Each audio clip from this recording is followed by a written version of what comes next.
He's still there. Got him.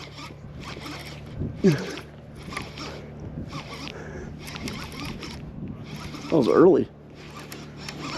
Welcome back, everybody. So this is by no means our typical progression for doing a catch and cook. So we're just going to go ahead and do it backwards.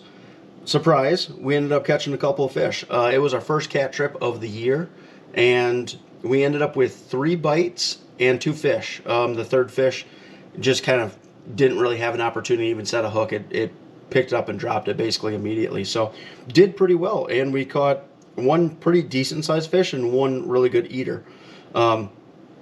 Typically the big one I wouldn't keep. Usually that's a little bit bigger than what I like to keep, but it was the first one and we didn't know if we'd get more, so ended up keeping that one. So I will go ahead and fillet these guys up, show you guys the footage of us catching them, and then when I'm cooking, I'll kind of talk about some of the tips and tricks that I use for early season catfish.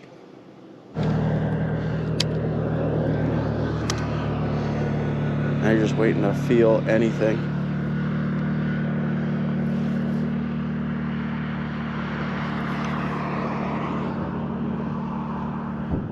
So much wind, that's kind of difficult. There he is. See my line moving like crazy? He's still there. Got him.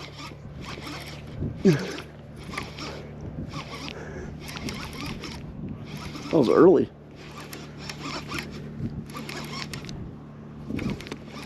This isn't a big one either.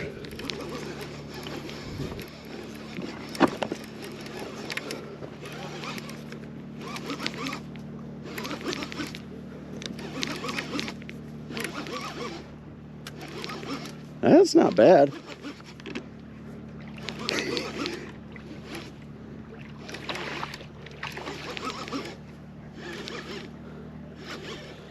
Oh, come on, buddy.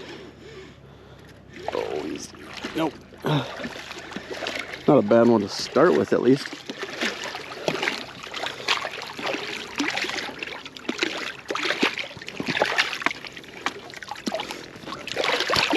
Calm down.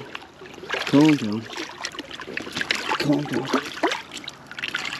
All right. That's enough of that.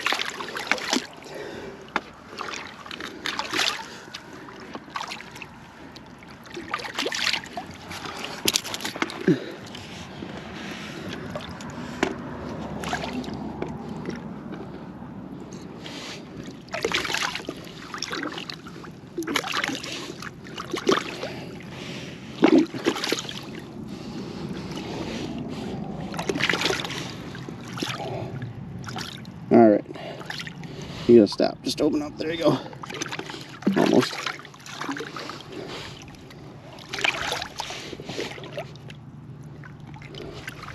There we are. That's not a bad one to start with. That is what we came after, though. We're keeping, so we'll throw him on ice. It's a little bit bigger than I'd like to keep, but it's not terrible. So throw him on ice and see if we can't get some more. Oh, he's this way. There he is. That's like a good eater size. That is a great eater size.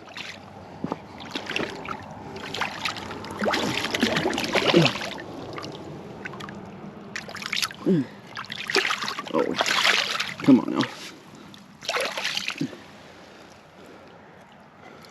That is a perfect eater size.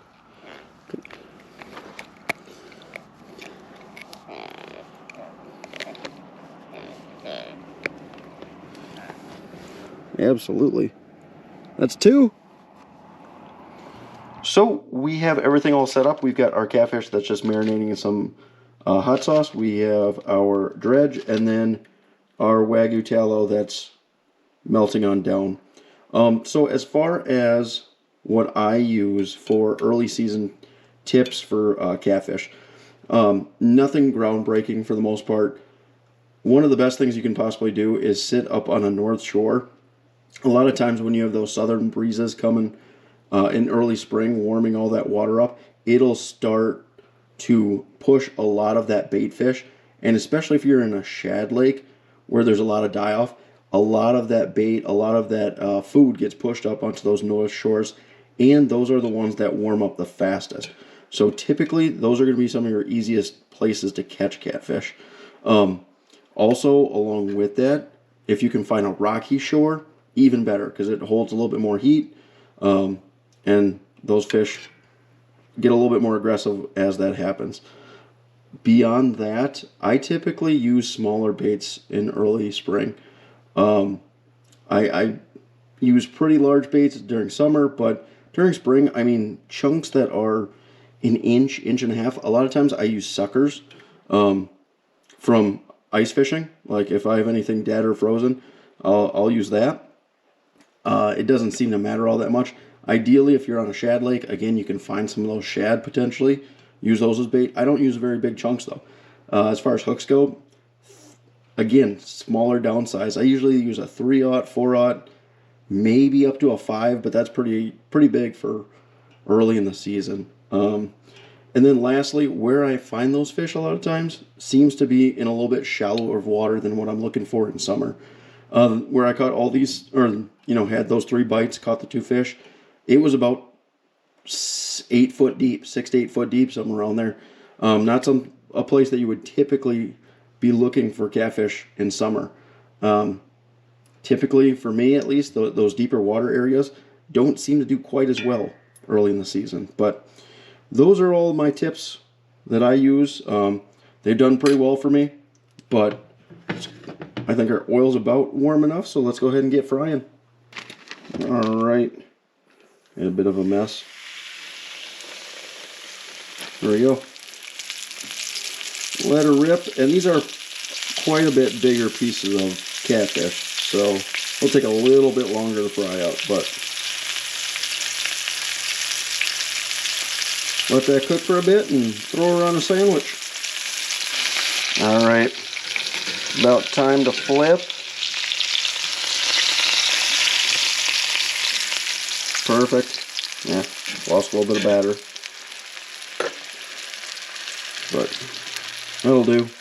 That looks pretty phenomenal. That other side crispy. We have one heck of a meal. All right, and we are all done. No need to worry about that extra little oil. That'll be fine. And then toss in a couple pickles.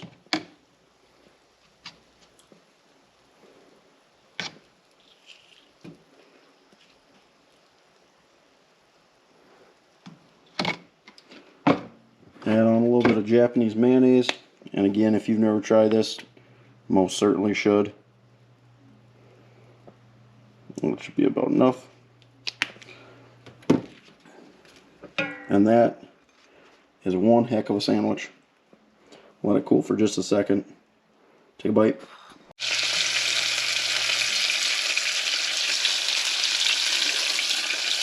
Woo!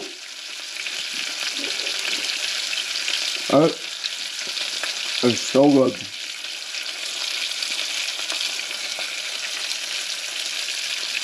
White, flaky.